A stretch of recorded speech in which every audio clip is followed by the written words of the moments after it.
Alrighty, awesome. Okay, and feel free to record the session if you like. If you would find this VA workshop helpful. By the way, this is going to be a series of VA, workshop. Okay, so we're going to try to cover a few things, the most essential. If you want to have a kickstart of career as a virtual assistant. Yan! Pero I just want to really let you guys know why am I doing this. Okay, why am I doing this? Bakit ba gumagawa ng free workshop si Chad? Well, nabiktima na ba kayo ng mga try nyo na ba maghanap ng trabaho online? Sa Facebook, di ba? Sa mga group, may magpo-post. If you want to become a virtual assistant, message me or DM me, ganyan. Di ba? Napaka-common yan. Ang dami niyan sa social media, right? And then once you message them, makikita mo i-invite ka sa, sa isang webinar daw. Yan. Tapos, pag umattend ka ng webinar, matapos sa isang oras, bago matapos yung session, sabihin nila, okay, you have to buy this or you have to register and buy, the package, right? If you will learn how to become a virtual assistant. Diba? Nasubukan niyo na yun? Ako kasi ilang beses ako na biktima ganyan. So when that happened, sabi ko sa sarili ko, why not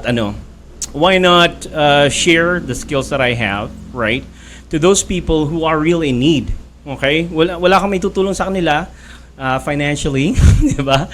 All I can do is to help them, right, with what I have. And what I have is years and years of experience under my belt. Technically, tama yung I like your definition, no? We're like the online secretary of the clients. Okay? So, sino yung mga client na to? So, ito yung mga syempre mapapasahod sa'yo, no? So, sino yung mga clients? So, these are business owners, right? Mga elites or mga startups, mga companies na well-established who's looking for, for some help, right? So that they can have time for themselves, right? To do better things, okay? Probably more focus on the income generating part of the business, right? So instead of you, si owner, instead siya magsiset up ni meeting, ganun, or magte-take down na notes sa meeting, or instead na gugugulin niya yung kalahati ng araw niya, buong araw niya, just to go through the email, right? Basically, itong mga tao na to, magulo ang buhay nila. Okay? Marami silang ginagawa. They have a lot of things on their plate. Okay? And so they need someone who can help them, right? To manage their own schedule, okay? To manage their calendar, to manage their email, okay? Who can do some social media management, who can, a lot of stuff, okay? That's what a virtual assistant is. Pero meron ding tinatawag na executive virtual assistant. Okay? So, VA is a virtual assistant that does some work, okay, for the client. So let's say, tama si Leo, may niche siya, no? You specialize on something, okay? So if a client would hire a virtual assistant, I'm gonna hire that VA. Halimbawa, I'm looking for a social media manager, okay? That person or that VA will only handle the stuff that, revolves around the social media management. That's pretty much it, okay? But the executive virtual assistant, ito yung medyo high level siya, right? So the executive virtual assistant does everything for the client, okay? From what? Managing the social media up to scheduling lunch of the client with some friends. All right? Buying some flowers para sa friendly client. Napakalawak ng scope ng executive virtual assistant. That's why pag maghahanap kayo ng VA job online, may makikita kayo doon na hiring virtual assistant, hiring executive virtual assistant. Now, makikita yung mas malawak yung scope ng executive virtual assistant versus sa virtual assistant. Naintindihan ba natin 'yon? So, syempre, for some, okay, medyo kinakabahan kapag mag-start na ng career as an executive virtual assistant, right?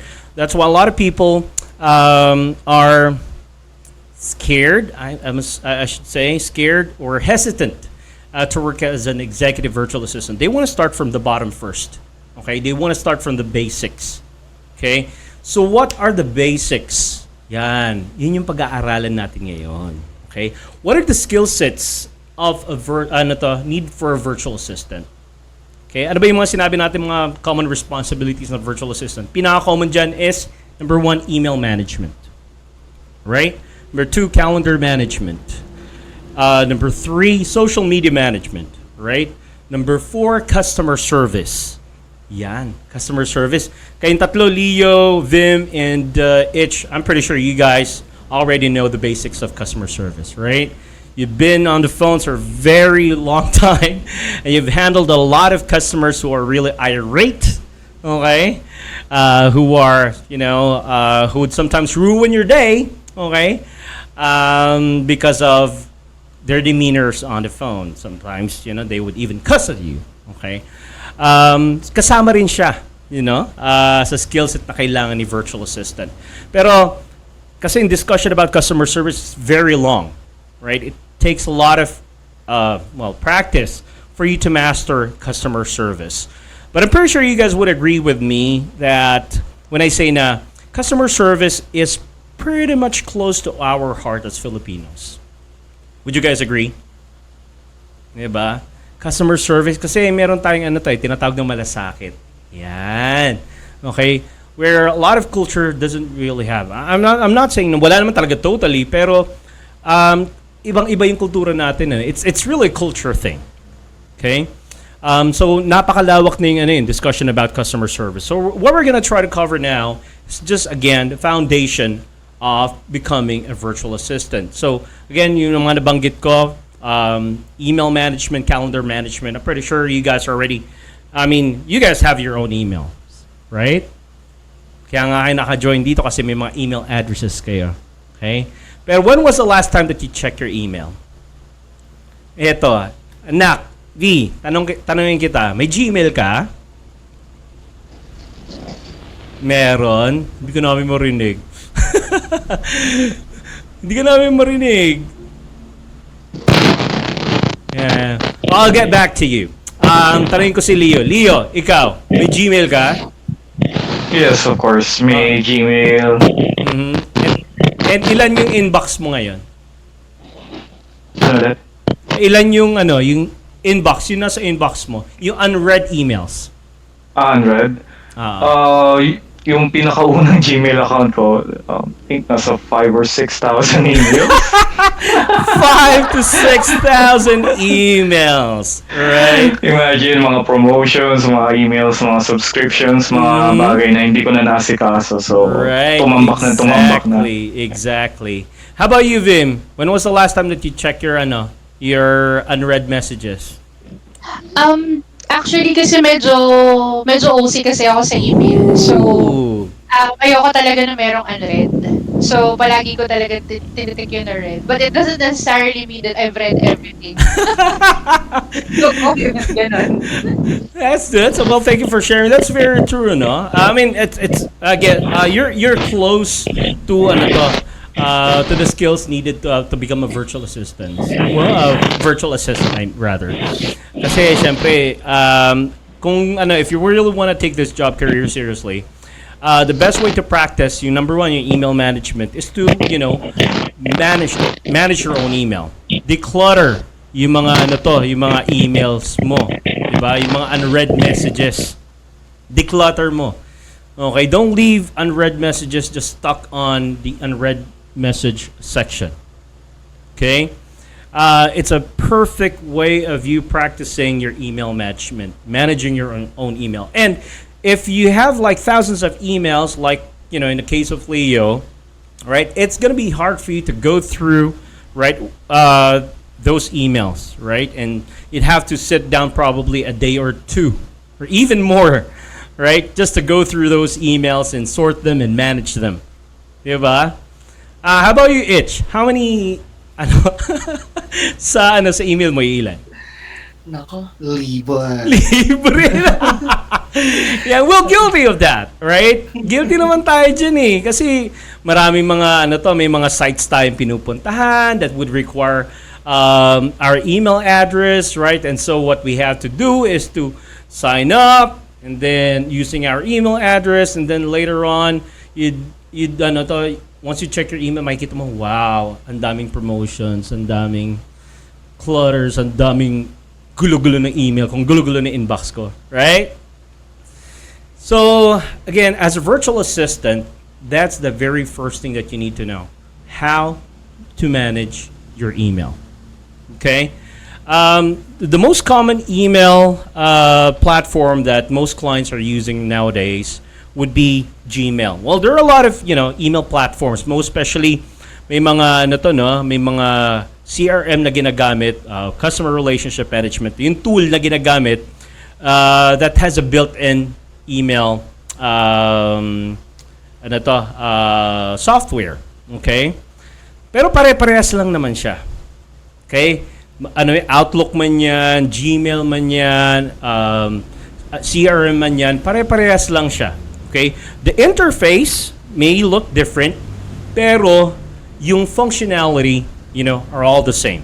So, how you sort your Gmail can be applied to how you sort your Outlook, how you use your CRM, okay, or any messaging app, right? So again, that's pretty basic that we need to know. So that's the most basic topic that we're going to cover today. Okay? Since nabanggit ko na rin yung email, all right. Please let me know if you guys can see my screen. Can you guys see my screen? Okay, very good. So a lot of clients uses Google. Okay, Google Workspace for most of their project management tools, right? Communication tools. Okay, I'm just gonna show you guys. We're gonna have a quick, rundown of the most common Google tools that most of the clients are using. Okay, so let's go ahead and have a look. Okay, so yeah, skip na natin yan. So Google Workspace. Okay, so when you say Google Workspace, ano to mga to? Gmail, right? Google Drive, Google Docs, Google Sheet, okay? And a lot more. So, ito, my example. Gmail, Calendar, Drive, Meet, Docs, Sheets, Slides, and your chat. Okay? So these are the most common Google Workspace application that most client uses. Right? And in this workshop, we're going to try to learn each of them. We're going to have an in-depth training, okay, a mastery, okay, of these Google Workspace application. Okay? So again, sabi ko nga sa inyo, we only have a very limited time, but don't worry, I promise to you guys, if you guys are willing, I'm going to launch another meeting, another training, okay, and again, we're going to try to cover each of these application. And then after which, pwede na tayong mag-jump in sa customer service, okay? And then a lot more. So a lot of things are most common Google Workspace application that's being used by most of our clients, okay? So top G Suite application number one, of course, would be your Gmail. There are a lot of information online. Okay? Kaya nga natatawa ako sa mga scammers, okay, who's asking you to purchase a program or purchase a workshop, where all of these information can be found online, right? Pero kasi, mas maganda rin kasi minsan yung may nagtuturo sa iyo eh. Someone who walks you through with the process, how things work, right? So, yun yung talagang idea ko rito. No? Well, let's move forward. So, Gmail. Okay? Marami mga tips and tricks na tayo makikita online. Right? But sometimes, it's hard for us to really grasp or have a full understanding of how it works if we don't have someone or anyone that helps us or walks us through. Okay? So, that's why meron tayong workshop na to. So we're gonna have a session where I'm gonna teach you how Gmail works. You guys already know how Gmail works. I'm pretty sure, di ba? Pero napaka-basic lang. We know how to send and receive email. Pero most of you doesn't really know that there are built-in programs, built-in settings in Gmail that you can use to your advantage. Most especially in sorting out your email. Okay? So let me just show you. Hang on. Okay. O, papakita ko sa inyo yung email ko. Wag yung ano yun, baka mamaya. Pakita ko lang yung email ko sa inyo. So, this used to be... Ayan. Can you guys see it? Yeah? Very good. Okay. So, believe it or not, guys, this 178 email, unread emails here, was, happened just this week lang. This week lang. Diba? Actually, a few days ago lang. So, imagine, di ba, kung hindi mo talaga papansinin yung email mo, every time, every single day, you're gonna receive a lot of email messages. Right? And it's gonna be hard for you to sort them out if you don't know how. And remember, email management is the most basic skill that the virtual assistant need to have, okay, if you want to take this career seriously. Okay? Now let's first talk about the different sections of Gmail. Okay? So first we have inbox. You guys already know this. We have sent, drafts. We have labels. Who amongst you are familiar with labels? Or have used labels before? Yeah. Sino? Meron ba? Sino yung nagtaas ng kamay? Yon, si Vim. Vim, di ba? Kailangan natin yan. So, for those who are familiar with Outlook, okay, ano yung Outlook counterpart ng labels? Vim? I'm not sure. You're not sure? Di ba ito yung folders? Folders ba? Yeah. Kasi naka-G Suite yung mga recent companies ko kaya. Naka-G Suite din, Google Workspace, Google Workspace ang gamit nyo? Works. G Suite. Oh. G Suite, yeah.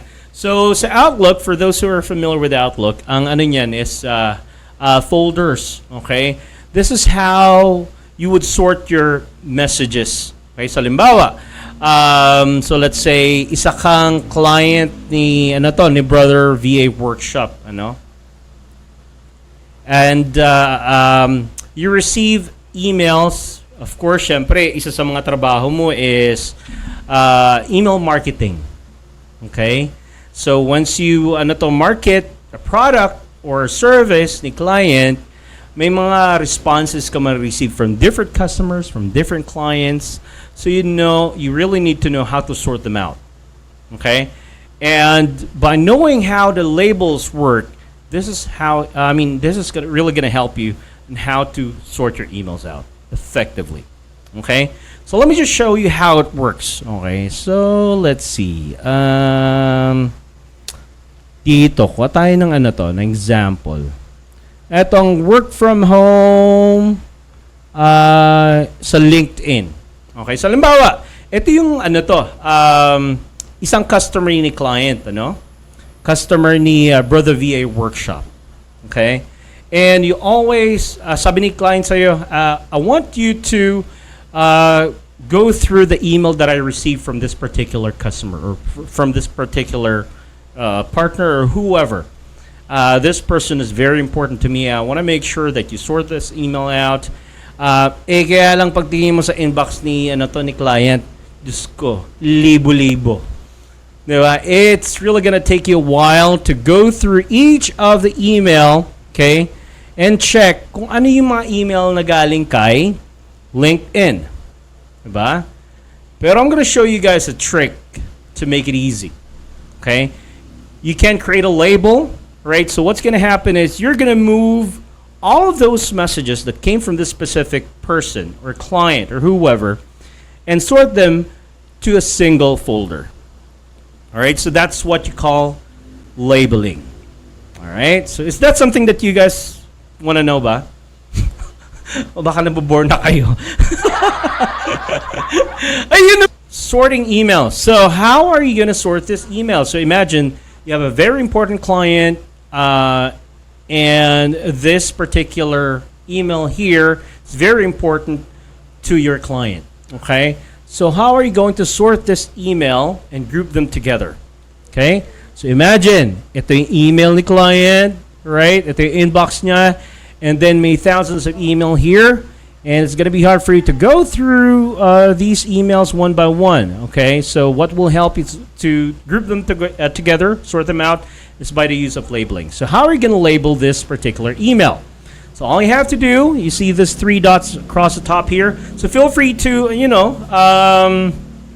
follow along. Okay, if you guys are logged into your computers, okay.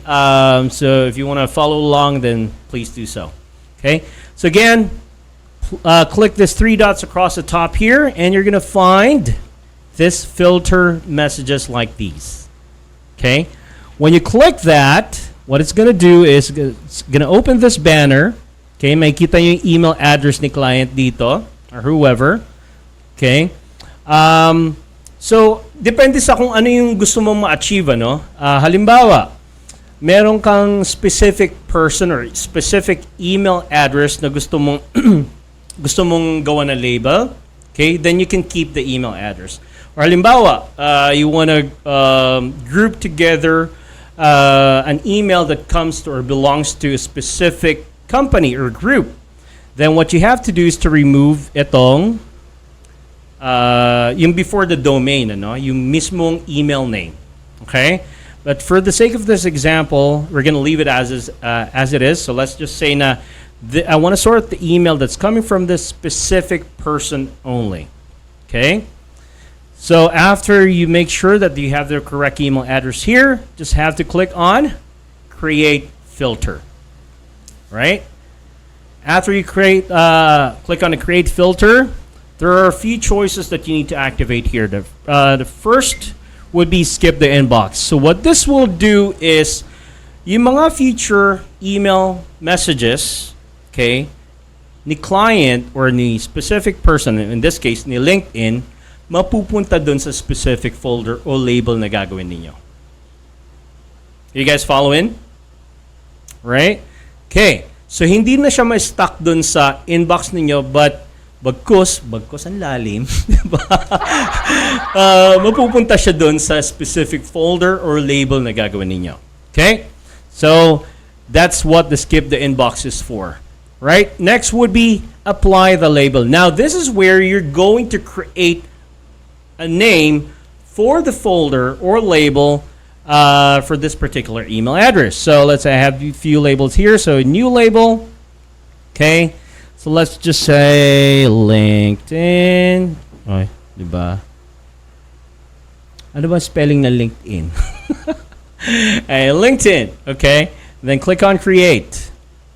Now you have a label. All right. So imagine, meron ka ng box. So imagine yung mga emails na nare-receive ninyo are, let's say, papers, okay, that you always get from the mail, okay? So what you want to do is you want to put them in a box para neat siyang tingnan, okay? And yung box na yon, ito yung label na tinatawag natin, okay? Next is also apply to matching conversation, right? Although there are few things that you can also do here. You can forward it. So let's say whenever you receive an email from this particular email address, you want that email to be forwarded to a different email. So halimbawa si client, gusto kong mapunta yung mga email nitong tao na to sa personal email ko. Okay? So what you're going to do is you're going to activate this to forward it. Okay? But for the sake of this example, we're not going to do that just yet. Because probably some other time. So again, we're just doing the basics muna, no? Okay. So going back, label. So you now have a label, right? Next thing that you want to do is to Also apply filter to matching conversations. So if there are emails in your inbox, okay, that has this email or that belongs to this particular email address here, makikita nyo siya. Okay? So let's say also apply filter to matching conversations. So let's go and create a filter. You can create filter. And there you go. Makikita nyo na dito, LinkedIn. Right? So halimbawa, Chad, na nakikita pa natin yung email address dito yung message, right? Well, hintay lang kayo. Refresh nyo na muna yan. Hindi pa gumagana. Now, let's go back to LinkedIn. Label. Nakita nyo, di ba? Lahat ng mga emails na galing dito sa sa LinkedIn na to, right? Is now inside this particular label. Right? Let's go back to inbox. Ito, bakit nandito pa tong LinkedIn job alerts? Because as you can see, guys, yung email address is jobalerts-no-reply@linkedin.com. Whereas the one that's in LinkedIn, the email address that's in here, says newsletters, no reply at linkedin.com. Okay? So, halimbawa, itong si newsletters is a specific person. Okay? You only have 15 minutes left. Sorry. So, if this newsletters dash no reply is a specific person, so lahat ng email na galing sa tao na to is now in this label. Now, it's going to be easy for me to go through all the messages that came from this specific person, right? Then you going to your inbox and sorting them out this way. Scrolling up and down, checking kung ano yung mga messages na, or nasan yung mga messages na yun. Okay?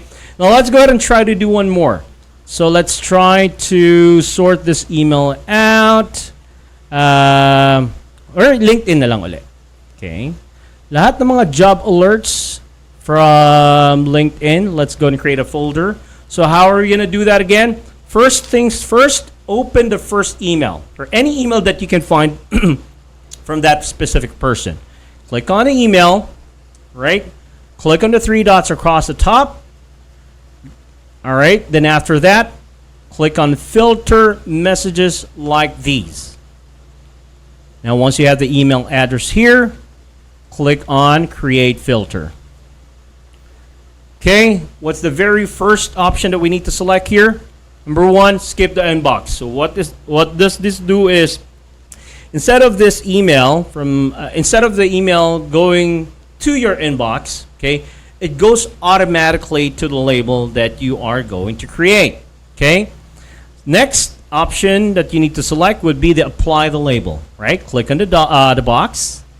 And then you can either create a new label or just, halimbawa, itong specific person na to belongs to one company. Okay, and importante rin kay client yon. So you can actually just use the same label or create a new one if you want. Okay, depending on how you want to sort your email out. Okay? Then, of course, as you can see now, guys, it says here, also apply filter to 20 matching conversations. So, there are 20 emails that came from this particular email address here. And I want to sort them out and bring them over to the LinkedIn label. And that's what we're going to do. All we have to do now is to create filter. So imagine, meron na tayong 133. Kanina yan, nasa 172, right? But if you're going to look at this particular section here that says inbox, we now have 173. And let's see what happens if we click on create filter. Yan. Okay? So, syempre, refresh muna natin. So, you can see, guys, we now only have 119 email messages. Okay? So, if you go back to LinkedIn, all of the emails that belongs to these people are now, okay, in one specific folder. So, it's going to be easy for you to go through the email, right? Check them out. And then, syempre, pag si client would log into this particular email account and sabi niya, these emails are really important to me, instead of him going to the inbox, going through all of the messages, you can just simply go to that label that you created, okay, and check the email that way. Di ba mas madali siya, no? Diba? It's easier this way than you going through the inbox. Okay, so again, this is just one of the tricks that you can do when managing managing your your client's email. Okay?